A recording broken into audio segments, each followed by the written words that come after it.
Kabajamtoota daawwattoota keenyatiif dhaggeeffattoota keenya haala fayyaa Jawar Muhammad ilaalchisee oduu amma nu dhaqqabe qabna.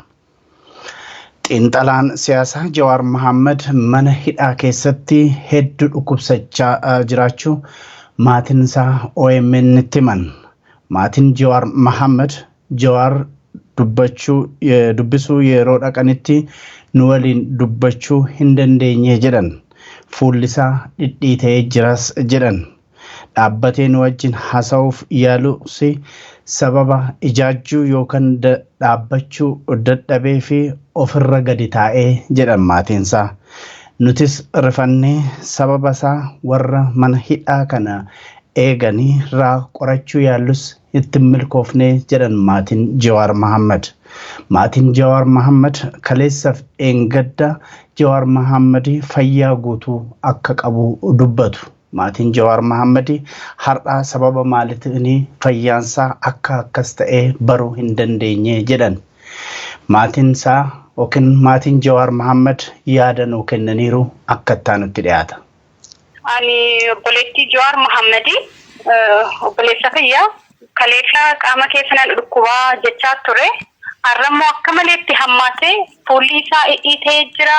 Ani ogumaan dura arkuun rifaatu keessa dhugaa waan dubbadhu hundaa wallaalee si dhahanii hin jeeni hanga fuulaa uffata uffatee jira.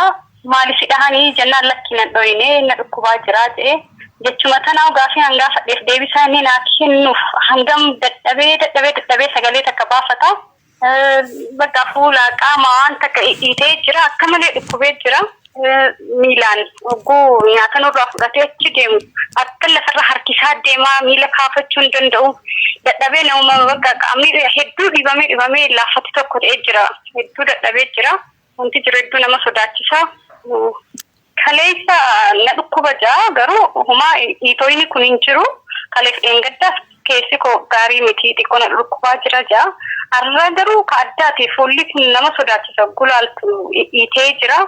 Hedduu wanni jiru haalaan nama sodaachisa ani beeku sodaadheetiin jira hedduu.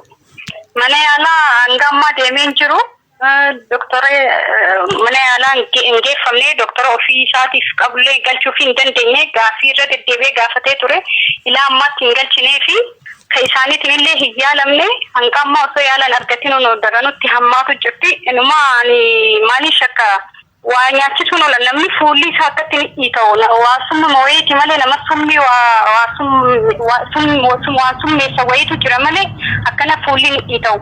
Dawaa nuti yeroo biraa garaadhaaf maal jedhee geessinuufi jira ture ka doktorri isaa ajajeef mana keessaa. Tokkichuma ayyamanii fi isumaa'u dawaa san fudhatee ala kaa'ama. Ularra kaayama eega inni ganama fudhateeti achuma ala ta'a. Dawaan mana keessa ol hin seenu. Dawaa sanuu shakku amma dawaa isaan ala kaan dawaan akkamitti isaan irraa fudhaniiti balbala irra ta'a. Asan keessa waa godhuun oolan bakka summi maarra fuulli isaa akkasuma fakkaata malee namni guyyaa takkatti akka dhibamee lafa hin ga'u. Akka takkaa jiruu isaa keessa dhibamee hin beeku dhibee akka ammaa kana. Takka akkatti harka kennatee illee hin beeku Jawar. Takka waan xiqqoo tanaaf nama laaffatee akka lafa kufu hin turre. Garuu ka ammaa kun waanuma addaati rabbummaan haa dhaqqabuuf malee hedduu ulfaata hedduu. Yaa ummata Oromoo osuma ijaan agartanii osuma akkatti ilaallu har'a boru osuma jennu osuma har'a akkana goonee boru akkana goone osoo jennu osoo walii galuu dadhabnee waan takka godhuu dadhabnee Jawar mana hidhatti dhiisnee boru lubbuu isaa dhabuuf deemna.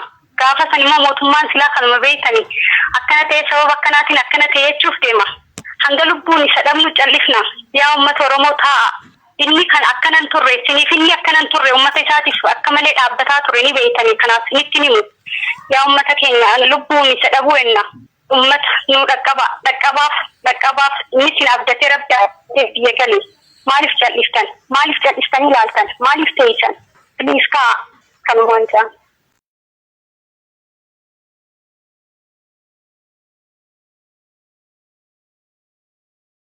Muhammad akka obboleettiin Jawar Muhammad fi maatiin Jawar Muhammad jedhanitti Jawar Muhammad mana hidhaa keessatti hedduu dhukkubsateeti jira.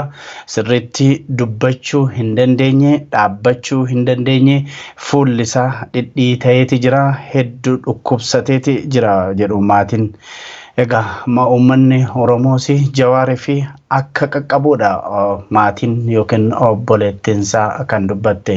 Egaa kabajamtoota daawwattoota keenyaaf dhaggeeffattoota keenya haala fayyaa Jawaar Mohaammed hordofnee kan isinii dhiyeessinu ta'a. Akkasumas abukaatoo isaatiitii fi namootatti dhiyeenya qaban hordofnee kan haasofsiifnee hordofnee kan isinii dhiyeessinu ta'a. Ammas nu wajjin tura.